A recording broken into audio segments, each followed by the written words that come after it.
соққылар, қақпаның бағанасы, әттең-ай деген эмоциялар, ортада паспен ойнайтын адамдардың болмауы, тіпті болбойлардың матчқа ат салысып кеткені, сәтсіздік және тағы да сәтсіздік. К сожалению, мяч не смог пересечь эту линию. Бұл моменттеріміз болды, өзім саламай алдым. Бүгінгі матчқа тек жеңіс жетпеді. Бүгінгі ойын мүлде көңілден шықпады. Тіпті жеңістер болып жатса да, голдар соғылып жатса да, ондай бір әдемі ой өрнегін көре алмадым. Және осы 5 қорғаушылар жүйесінен қашан құтылады екенбіз. Кезінде базар жоқ, әмбебап ондай жылдам, керемет, бір сұмдық ойыншыларымыз аз болған шығар. Ал қазір енді неше түрлі таланттарымыз бар, неше түрлі жастарымыз бар, бірақ сонда да осы жүйемен ойнаймыз. Тіпті ойлап қоям, осының алдындағы біз жақтырмаған бапкер Станислав Черчесов кезінде ойын өрнегі әдемі еді деп. Станимир Стойлов кезінде барлығы болды, тек уақыт жетпеді. Михаил Белек кезінде ойын болғанымен мінез жетпеді. Талғат Байсуфинов кезінде ойын болды, ойыншылардың деңгейі жетпеді. Магомед Адиев кезінде ойын болмаса да мінез болды. Станислав Черчесов кезінде ойын болғанымен атмосфера өте нашар болды, сенім болмады. Ал Али Алиев мырзаның уақытында қазір не жетпейді? Меніңше ең жас әрі мықты құрам тек осы бапкердің уақытында болып жатыр. Бірақ ойын жоқ, нәтиже жоқ. Сонымен көп мыжымай ойынға оралайық. Алдымен жоспармен таныстыра кетейін. Осы ойынға шолудан кейін қандай қателіктер болды, қандай ойыншылар шақырылмай қалды деген секілді біраз әңгіме айтамыз. Сіздермен бірге жерияқтарына және оның жүргізушісі мен Бекла. Маған қолдау ретінде арнама тіркеліп, лайк баса кетіңіздер. Ол мен үшін үлкен шабыт.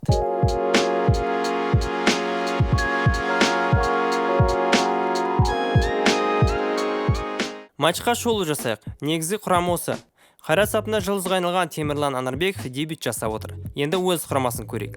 АПЛ-де ойнайтын 5-6 ойыншысы бар. Оның үстіне олар өз командаларын сүйреп жатқан ойыншылар емес. Ойын басталды. Бастапқы минуттарда ешқандай қызық болған жоқ. Екі жақтың темпі баяу. Уэльс көбінесе доп ұстауға тырысты, бірақ шабуылы көрінбейді. 19 минутта алғаш рет жөнді шабуылға шықтық. Алайда Кенжебектің соққысы тура қақпашыға. 20 минутта осы уақытқа дейін Уэльс бір айтарлықтай шабуыл жасаған жоқ. Қақпа маңына дейін жеткен сәттерінің өзі санаулы. Ал енді бұрыштамаға ие болып, қауіпті жағдайлар жасай бастады. Бірақ біздің қорғаушылар ол шабуылды жоққа шығарды. Артынша қысуларын жалғастырып жатқан кезде, Ғалымжан Кенжебек талас кезінде біздің сол қаптал жақта олардың ойыншысын құлатып түсіреді. Нәтижесінде айып соққысы, нәтижесінде біздің қақпамызға гол. Әрине біреуді кінәлауға болмайды. Анарбеков бірінші соққыны қайтарғанымен доптың бағыты қарсыластың аяғына түсіп қалды. Қарбалыс кезінде Райан Рейнолдстың Рексем клубында ойнайтын Мур гол салып кетеді. Дұрыс позиция таңдау керек дейін десең де барлығын болжап болмайсың. Есеп 0-1. 28 минутта Уэльстің қате пасын қайырып жылып алып кетіп, оң қапталмен ары тартып, бері тартып, Оразовқа тастап кетеді. Ол бірден шешім қабылдап Самародовтың алдына шиіре тастайды. Жолда тосқауыл болған қорғаушы допты есіне жеткізбейді. Сонда да Максим допты бұрыштамаға ұластырады. Енді сұрақ. Осы кезде бұрыштамаға итермелемей, қасындағы Кенжебекке берсе. Оның алдында бір ғана адам бар. Алдауы да тебуі де мүмкін еді. Тіпті Максимнің де алдап кете алатын күші бар. 31 минутта бізден тағы шабуыл. Максимнің соққысы қорғаушыға тиді. Пас беру қиын. Ал берілсе ше? 39 минутта супер сәт. Ғалымжан Кенжебектің осы соққысы гол болу керек еді. Әттең-ай, сәл ғана қалды. 44 минутта тағы да бізден тамаша сәт болды. Қайыров Сәтпаевке пас шығарады. Алға ұмтылғанда Асан добынан айырылып қалады. Бірақ қарбалыс кезінде Қайыров қайта көмек беріп, доп Оразовтан табылады. Тебеме деп едім, ашық тұрған Кенжебекке береді. Кенжебек допты соншалықты ұзақ ұстады. Уэльстің бәрі алдына келіп жинала бастады. Тепкені қорғаушыға тиеді.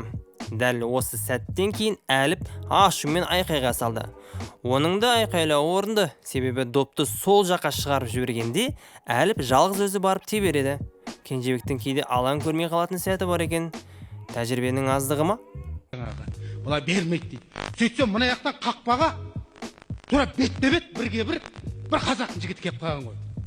Енді ана допты берсе, гол болайын деп тұр енді ана жерде. Сөйтіп кетті дағы пас деген ғой, пас беру керек мұнда. Бүкіл халық көріп, қазақтың бәрі көріп, "Ей, пас бер анаған, пас бер" деп. Сосын ана өзбектің ортасында тұрған бала қарайды да. Бермеймін оған. Өйткені ол қоңырат, мен дулаттым. Уэльстің шабуылдары қайда деп жатсыздар ма? Олар жоқ. Біріншіден де доп иелік бойынша Уэльс 72% алып тұр. Бірақ топтың бәрі өз алаң жақтарында, не ортада ұстаған. Ал шабуылдары мардымсыз. 52-ші минутта Кенжебектің жойқын соққысы қақпаның бағанасына тиіп, Уэльсті кешіріп жіберді. Уэльс ойыншыларының қуанғанын сезіп тұрмыз, көрмесек те. 54-ші минутта әліп Кенжебекке берді ме, Вараговскийге ме белгісіз, бірақ пас берді. Пас алушылардың екеуі де бір-біріне сеніп, Уэльс ойыншысына беріп қойды. Бізге қарай келген қауіпті шабуыл. Қақпашымен бірге келген Мур тебуге үлгермей, допты ары алып кетіп шабуылдарын нөлге теңеді. Кез келген басқа мықты шабуылшы болса, гол болу пайызы жоғары болар еді. Бірақ біздің қуанышымызға орай бұл Мур болды. 58-ші минутта тағы да сол Ғалымжан Кенжебек солы келіп қисық тепті. Тым созып жүріп қалды. Осы сәтте Али Алиевтің өзі матчтан соң созбай тебу керек еді деп айта кетті. 75-ші минутта прессингтің пайдасынан шабуыл туындады. Оразов бірден Самородовқа береді. Ол көп ойланбастан қақпаның бері жағына күшпен тепкенімен қақпашы қайтарып салды. Жалпы әдемі шабуыл. 78-ші минутта Уэльс құрамасы бізге қарай аттанды. Ортаны қиятын пастар алаңның жартысынан өте шықты. Уэльстің әріптесімен қабырға қызметімен пастасып, Анарбековті бір әбігерге салды. Қақпашымыз бүгін емес деп есепті өзгеріссіз қалдырған жайы бар. Осы кезде Уэльстің өзі теппей қасындағы әріптесіне бергенде жағдай күрт нашарлайтын еді. 81-ші минутта Уэльс айып соққысын орындауға мүмкіндік алады. Оның алдында Сергей Малы қарсылас ойыншысын орып салды. Бұл Малы үшін айнадай бірде екінші эпизод. 42-ші минутта да үлгере алмай қарсыласын құлатып салған еді. Екі жағдайда да Уэльс айып соққыларын нәтижелі ете алмады. Екіншісінде Анарбеков құтқарды. 83-ші минутта Неко Уильямс ортада доппен қалып, Анарбековтың алға шығып кеткенін көріп, Дэвид Бекхэм, Хаби Алонсо, Хахан Чалханоғлуды еске түсірді. Тек теппей жатқан кезінде, ал тепкен соң жарайды. Дәл сол сәттен соң Ислам Чесноковты әдемі сәт туындады, бірақ голмен ұласпады. Сәл жетпей қалды. 88-ші минутта тағы да қызықты сәт және тағы да допқа таласу. Жұматтың айып алаңына шығарған пасын Малы қате ұрады. Бірақ Малы ұрмағанда Өміртаев ұрайын деп тұр екен. Неге деп айқаймен сұрақ жаудырды. Расымен де кейін қайталаулардан көрсек, Малыға тимегенде доптың бағыты тек Өміртаевке бағытталып тұр екен. Қосымша қосылған минуттардың соңғысы, яғни 4-ші минутында Уэльс құрамасы есепті еселендіргісі келді, алайда сәттілік жолдас болмады. Сосын соңғы секундтар қалған кезде Чесноков командаға айып соққысын орындауға соңғы мүмкіндік сыйлайды. Осыдан кейін матч бітеді. Нүктеде Мужиков, соққы және қақпаның бағанасы. Ойын бітті. Сонымен не дұрыс болды, не дұрыс болмады, кішігірім қорытындылай өтейік. Бұл ойында біраз шабуылдар жасадық, біраз соққылар жасадық және осындай мүмкіндікті біздің қарсыласымыз өзіне ерік беріп отырды. Неге? Себебі ол Уэльс. Ол үлкен алып команда емес. Ода баяғыдай үлкен жұлдыздар жоқ. Кезінде Гард Бейл, Аарон Рэмзи, Алан секілді өте дара таланттар. Ал қазір олардың құрамаларында бір командасын сүйрейтін ойыншылар жоқ. Осы маған қызық болғаны, осы Дастан Сәтбаев оң қапталда ойнады, Ғалымжан Кенжебек сол қапталда, ал Максим Самородов ортада ойнады. Негізінде үшеуі де осы сол қапталдың ойыншысы. Дастан Сәтбаев оң қапталда мүлде ештеңе істей алмады. Себебі ол өзінің орны емес. 17 жасқа енді толған балаға бір әмбебап болсын деген нұсқаулығы сәл артық болған секілді. Дастан ол рөлді атқара алмады. Жекелей тоқталып өтейік. Ең ұнаған ойыншылар Рамазан Оразов пен Бағдат Қайыров. Мен қалағандай ойнап берді. Оразов артық іс-қимылы жоқ. Әрлі-бері жүгіріп, ашылып, жалғаушы қызметін атқарды. Тіпті тебетін кезде де өзінен де ашық адамды тауып соған пас беріп жатты. Ал Қайыров көп кезде түсініксіз іс-қимыл жасап, доптан айырылып қала беретін. Бүгін матчтың үздік ойыншысы десем қателеспеймін. Көп шабуылды өзі бастап берді.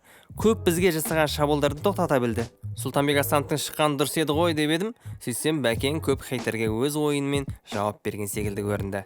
Ұнамаған ойыншылар Максим Самородов пен Ян Вараговский. Өз деңгейінде ойнай алмады. Көп бағыты жоқ пастар берді. Жақсы шешімдер қабылдай алмады.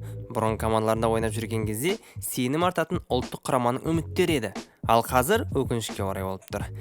Неге нашар ойнап кеткендерін білмеймін. Дастан Сәтбаев оң қапталда дым бітірмеді. Не алдай алмады, не пас бере алмады. Оны сол қапталға қойып еркіндік беру керек еді. Білген істеп командаға үлкен көмек береді. Басқа позицияда не істерін білмей тек кедергі болды. Қосалық құрамнан шыққан Ислам Чесноков, олар Жақсыбаев, Дәурен Жұмат, Серікжан Мужиков пен Оралхан Өміртаев туралы ештеңе айта алмаймын. Аяқтарына ондай доп тиіп те үлгермеді. Ал Исламды ертерек шығару керек еді. Меніңше керекті ойыншылар шақырмады, ал кейбірі ойын мансабын аяқтамай жатыр. Асқат Тағыбергенді жанкүйерлер жақтырмай қуып еді. Енді оның орнын басатын ойыншы жоқ. Дәл сол секілді сол позицияда дәл сөйтіп ойнап беретін адам табылмай жатыр. Бауыржан Исламхан мен Бақтияр Зайнутдинов керек болғаны рас, бірақ екеуі де жарақатына байланысты соңғы уақыттарда мүлде ойнап жатқан жоқ. Исламхан болғанда ортада ойын жүрер еді. Ал жарақаты жоқ, әрдайым практика үстінде тек шақырылмаған ойыншылардан ше. Дамир Марат, Оқжетпестің вингері, жылдамдығы бойынша Дастанға да Ғалымжан болсын ешкімнен қалмайды. Дриблингін айтпай қояйын. Итальяндық Кезаға ойыны келеді. Неге шақырту алмағаны өте үлкен сұрақ. Бапкермен келісе алмады ма? Бапкерге жақпай қалды ма? Арсен Әшірбек, Оқжетпесте оң қаптал қорғаушысы, бірақ оң қаптал вингерінде оп-оңай ойнап бере алады. Бой ұзын емес, бірақ жылдамдығы Дамирлерден мықты десем қателеспейтін шығармын. Абинур Нұрымбет, Ертіс командасының жартылай қорғаушысы, менің сүйікті ойыншым. Тұран сапында не деген өнер көрсетті. Дәл қазіргі таңда дәл осындай ойыншы Қазақстанда жоқ. 20-ға енді толған жігіт алаңда ересектер секілді өзін еркін ұстап қана қоймай, ойынымен де көзге түседі. Рикки Пуч, Фрэнки де Йонг, Марко Вератти, Серхи Бусиске ойыны келеді. Біздің құрамаға дәл осы ойыншы ауадай керек еді. Асхат Тағыберген Бауыржан Исламханның орын басатын ойыншы дедіңіздер ме?